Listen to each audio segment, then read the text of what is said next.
Hi, I'm Max Keiser. This is the Keiser Report. Summer Solutions. That's right. We don't look at the problems. We look at the solutions. And today we've got the one and only Marshall Auerback. He's the market analyst at Levy Institute, researcher, and tragic follower of the Toronto Maple Leafs. But maybe this is the year they win the Stanley Cup. Stacy. Right, Marshall. We have some questions for the Summer Solutions. It's good to talk to you because, of course, we interviewed you for Front Running, and in Front Running we presented many of the issues that the Democrats were arguing in their debates as they were determining who their candidate would be. And the interesting thing is, like, a lot of it was pie in the sky at the time, but it's all coming true now post-pandemic. But I want to start with a recent article in an American Affairs journal titled "The Brazilianification of the World Compares Nations Like America to Brazil." And they say, quote, "Hollowed out state capacities, political confusion, cronyism, conspiratorial thinking, and trust deficits have exposed the crumbling legitimacy that now makes rich and powerful states look like banana republics." Are we a banana republic? And before you answer, I want to mention that to the audience, there are some interference from your old school sort of interference on a television screen sort of look on your video. I apologize about that, actually. So blame Bill Gates. He's probably too preoccupied with other things right now. But I think that's a problem. And it's not unique to the United States, but the United States is in the front of it. I think it's been a problem for years. About 12 years ago, I think, Jamie Galbraith wrote a book called The Predator State, which outlined this Brazilianification. And I think it's continued. It accelerated under Trump. But I'm not sure it will change fundamentally under Biden, because I just think that there are too many jobs for the boys ensconced in positions of power. And institutionally, it's very, very hard to change that. We're going to have a few questions along this line, but it seems like the structural situation in the United States is that no matter what you try to do, no matter how good you try to do, the trillions, whether it's like all the bailouts in 2008, everything has to go through the banks. Even the, the PPP loans all went through the banks, and they scooped up billions and billions of the PPP loans, the forgivable PPP loans. It seems like structurally that there are way too many oligarchs and oligopolies between the government and the people, and they take the vast majority of the funds. Yeah, I mean, this is nothing new. I mean, Eisenhower warned about the influence of the military-industrial complex in his final State of the Union address in 1961. And what I think has happened is that the playbook that was adopted by the Pentagon to effectively make sure that they've got a control over a substantial amount of fiscal resources has now been replicated by other large sectors of the economy, whether that be big pharma, Wall Street, Silicon Valley. And I think everybody uses that model right now. So they're all competing for a chunk of that pie. There's no restraint, but there's no real accountability or transparency as to how it's being spent. Right. So all this money printing that you'd associate with the Banana Republic and the Brazilification of an economy has been masked to some degree for a few years because policymakers simply say, well, there's no inflation. In fact, there's deflation. But it looks like inflation has come back. Why has it suddenly come back? And is it transitory, like the central bank is saying, or is this more structural, Marshall? Yeah, that's the million-dollar question, or I guess, given where inflation is, maybe the trillion-dollar question right now. But I think that's the data. People are predicating it on analysis of the data, which I would say has a lot of problems in it right now, because a lot of it's still distorted by the shutdowns and the fact that we're in uncharted territory. We've got a lot of parts of the economy that were literally shut down for over a year. So I think it's very hard to make sense of a lot of it. There's a big divergence, for example, between the BLS statistics on the labor market and the continuing claims, which would suggest a much higher level of unemployment. And you don't know how much of that is real how much of the economy is functioning under the table, if you like, where people are getting cash payments under the table. Sort of like you might call it the Brazilification. You might also call it the Italianification of the economy. We won't. I think if we'll start getting a better sense of the real extent of those inflationary pressures when you start seeing more of the wage data. For example, back in April the 11th, we saw that wage gains for the leisure industry were up 5.2% year over year, which is pretty significant. And that's just from the data from, March. We haven't even seen what's happened in May or June right now. And if that starts to accelerate further, then I think inflation will be the dog that finally barks, or, the inflationary wolf will finally be right for once, Right. This money printing and quantitative easing and its contribution via the Cantillon effect to create wealth gaps, wealth and income gaps. And Stan Druckenmiller said he had the best year ever last year. He's the direct beneficiary of this. But the policymakers always come back to denying that money printing causes this type of dislocation. And instead, they always come back with fiscal policy. Right now, the Biden administration is saying, well, we need some more taxes. We need retroactive taxes. We need taxes on unrealized capital gains. But they never mention the money printing impact. Is this why? Do they miss the obvious and go with the obtuse? Because in the tax game, I know as a stockbroker for many years, it's not the tax rate, it's the adjusted tax rate. And dealing with a lot of wealthy people, the adjusted tax rate never rises above 15%, no matter what the government does.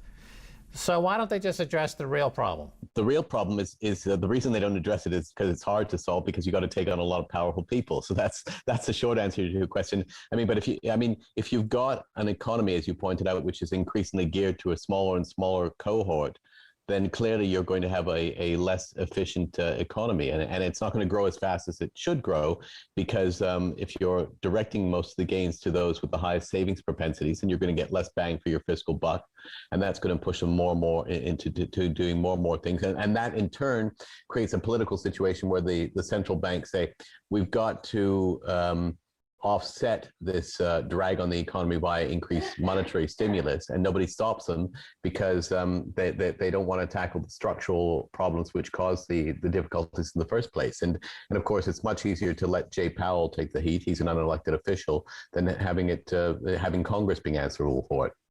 Right. So, this Cantillon effect, we find it very interesting, and we've been reporting on it. And as he says, multi-billionaire Stan Druckenmiller says, in all those years since 1983, when he's never had a down year, this is the best year, and he's had to do nothing.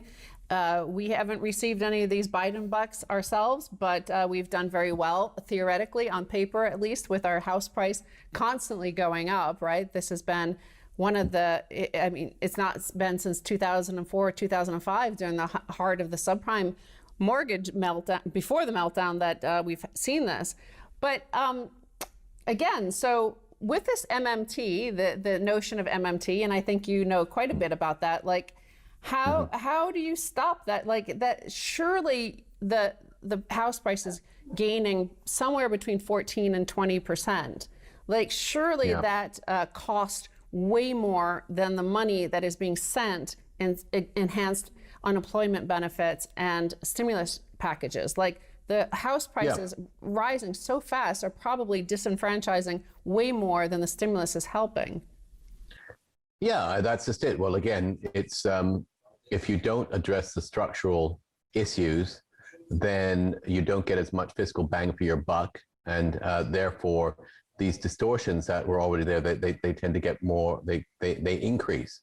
And housing is one thing, and the fact that we have an overly financialized economy where where effectively the real economy's interests are subverted to those of finance. So these are hard things to address, and if you don't address them, then you get these drags in major sectors to the economy, and that is used as a spur by policymakers to do more and more and more, rather than saying, the deficits are not being directed in the proper way, and the people that really need the help aren't getting it. But to do that, we will have to attack the very people who effectively are political paymasters, and that's very, very hard to do. And especially in given the fact that you've got a very tight narrow majorities by the Democrats in both the House and the Senate. And so everything's going to be up for play in 2022. So who's got an incentive to take on these people? Right, Marshall, I watch the Twitter handle of one of your politicians up in Canada, Pierre Poilievre, from Carleton, who's constantly getting up and talking about money printing and how housing is becoming unaffordable and making some really good points.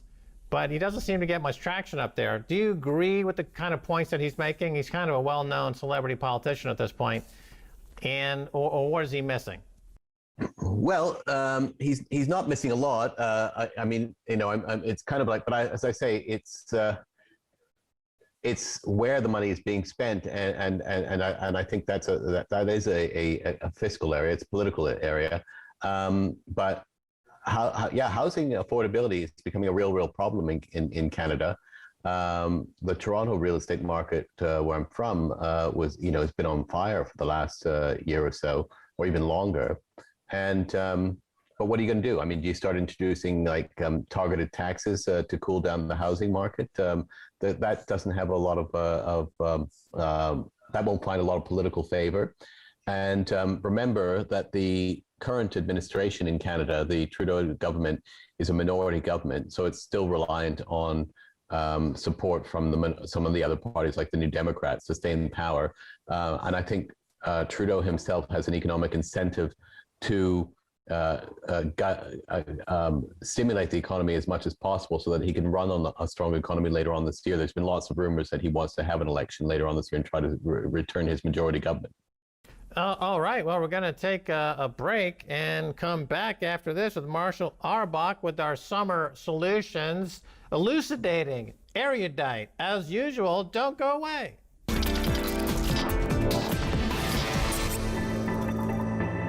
Welcome back to the Keiser Report. I'm Max Keiser with Stacy Herbert. Summer solutions, as usual, looking at solutions and instead of focusing on the problems. We've got Marshall Auerback with us, market analyst from the Levy Institute, researcher, tragic follower of the Toronto Maple Leafs, but maybe not this year. Okay. So Marshall, we've had an experiment in the last year or so with government transfers equaling about $17 an hour in payment across the land. And what happened is now we've got millions of jobs unfilled because people just stayed home and said, why would I go to work and get less than what the government's paying? In some way, you could say this is a live experiment with universal basic income, which is something that I know you've talked about, and we've had other guests on the show talk about, like Dr. Michael Hudson. Is this a good test or a good experiment to see what UBI would look like? Because it does have some interesting impacts and consequences, or is it not? And what are your thoughts there? Yeah, well, it is interesting. I mean, I've always, as you know, preferred the job guarantee to a universal basic income. Because I don't like the severing of benefits to work. And I think also, before you construct policy like universal basic income, you want to find out how much actual involuntary unemployment there is. And with a job guarantee, you can do that, and you can actually structurally improve the condition of the labor market at the same time, because you'll have a pool of, if you like, shovel-ready labor in the private and public sector working at simultaneously. Whereas UBI, I think, as this current situation shows, may actually provide disincentives to go to work, and therefore you get a tighter labor market for the wrong reasons, because people just aren't working. But at the same time, you're getting bottlenecks appearing potentially in the economy because you're not able to summon forth the labor to alleviate those bottlenecks. So that's a real worry, and that's the kind of thing that creates a really big hyperinflationary problem. I mean, I know I don't want to get into Weimar and Zimbabwe and stuff like that, but if you look at the instances of high inflation or stagflation, they are usually caused not only because you've got people being paid significant amounts or being paid on an ongoing basis, but also because you have some productive capacity in the economy being impaired, whether through supply bottlenecks or just because, you know, it's other reasons, like, for example, a civil war that might have taken out a large chunk of the economy. So in that situation, if you're continuing to offer support payments, then that creates the conditions where you could get hyperinflation. And that's really my biggest objection to UBI. Right. So what you're describing there sounds like during the Depression, FDR introduced the programs for make work programs, as they were called, essentially UBI in the form of jobs. People had jobs, and in America there's a real need for things like infrastructure, rebuilding roads, tunnels, and bridges. But it's contrasts greatly with what we hear from people like Elizabeth Warren and others in Washington, D.C. right now that seem to suggest a different type of UBI, which is just send people checks.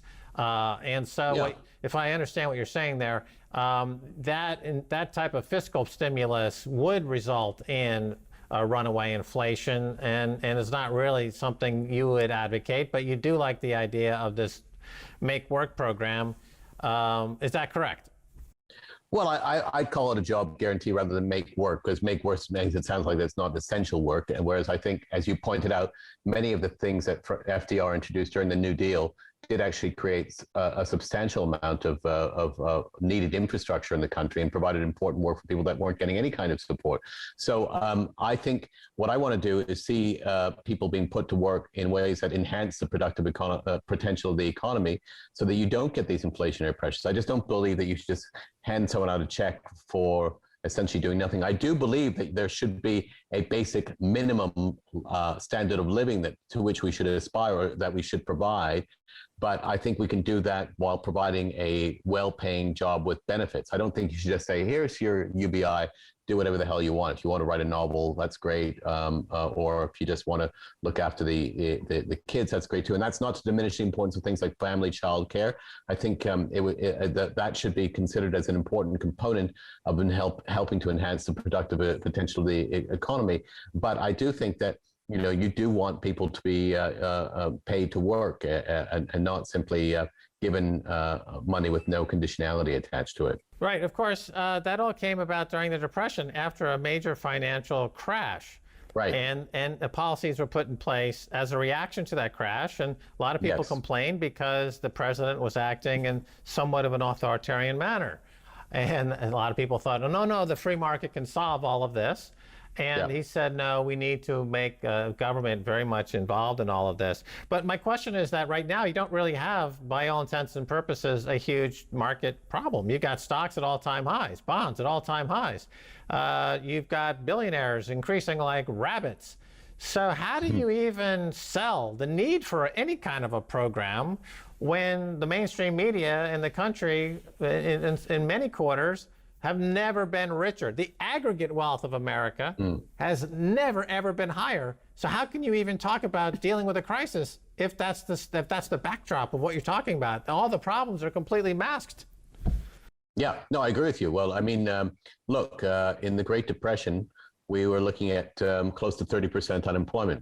Even if we can dispute the actual unemployment rate now, but it's certainly not even in double digits.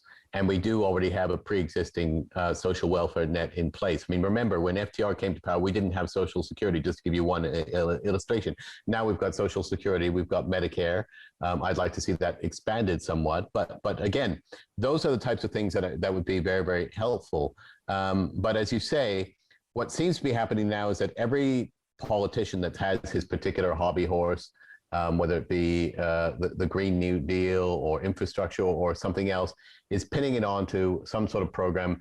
In some respects, they're trying to tie it to pandemic mitigation and to the crisis created by COVID-19. But as you point out, the conditions are very, very different than they were in the 1930s. And already a lot has been done, and we haven't really addressed the structural problems that you've highlighted so eloquently today. So that's a big problem. Okay, so we have compared the situation to the Great Depression and what FDR did, but you also mentioned stagflation, where you mentioned hyperinflation. we have supply issues. So it's reminding me a lot of the 60s and 70s leading into, you know, as the U.S. had to abandon the gold standard, we had the Vietnam War, we had a lot of civil unrest in America. You know, people act like there's a lot right now. There was a lot back in the 60s and 70s. We had the oil embargoes and the Iranian Revolution and all sorts of stuff like that. But do you feel like we're kind of part of the problem of finding a solution? It feels like we're in a kind of similar situation of civil strife, a partisanship for sure between the red team and blue team, and the fact that the victims of, you know, that Triffin dilemma of having to send all our manufacturing overseas, especially once we got off the gold standard, it feels like, you know, that a vast swathe, like tens of millions of Americans are called on international news by our own international media like CNN that they're white supremacist deplorables, right? So it feels like you're not going to want to find a solution for white supremacists, are you? You don't. You want them to just like take the opioid overdose and die, because that's the thing. So it feels like there is a political a political problem, that there is this strife. It's no question. I mean, it's great to see that a lot of the longstanding racial problems are being addressed. Although, again, you should be addressing these ideally by creating broader coalitions. I mean, Martin Luther King wanted to create broader coalitions. Jesse Jackson, when he ran for the presidency, talked about building a rainbow coalition. And you can't do that if you atomize every single individual group and divide them on the basis of their ethnicity, their gender, how they self-identify. It just creates much more division and strife, and it will create a backlash at some point. You're starting to see that. You know, I've been watching with great interest the Democratic primary for mayor in New York, because I think that's going to be an interesting bellwether. Because in cities like New York and also Chicago, for example, crime is becoming an increasingly big issue, and I think a lot of whites don't want to concede that to the pollsters, because for fear of being called racist or white supremacist, as you say. But there is this guy running in New York, Eric Adams. He's a Brooklyn president. He's a former cop. He's black.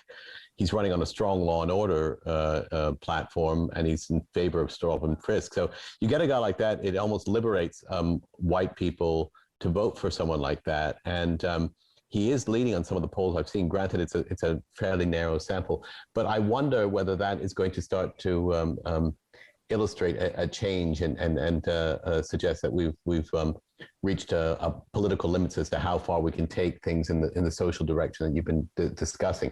That's going to be an important indicator to me, I think. And I've said to someone earlier that I thought, in many respects, the situation is kind of like 1968 again, you know, where you had Nixon and Wallace running on the law and order platform. Granted, we had the Vietnam War at that time. Now we've got a war against COVID. So, but the Republicans, if they stopped embracing this, acting like a political death cult, personality cult, embracing Trump, they actually would have a pretty strong and compelling case to get back in power. Given all these cross currents that you've discussed, but again, if you keep spending all your time obsessing about the 2020 election, whether it's fraudulent or not, then you're losing a great opportunity. Much as I think the Democrats blew a chance for self-reflection and renewing themselves when they focused on Russiagate, for example, after 2016.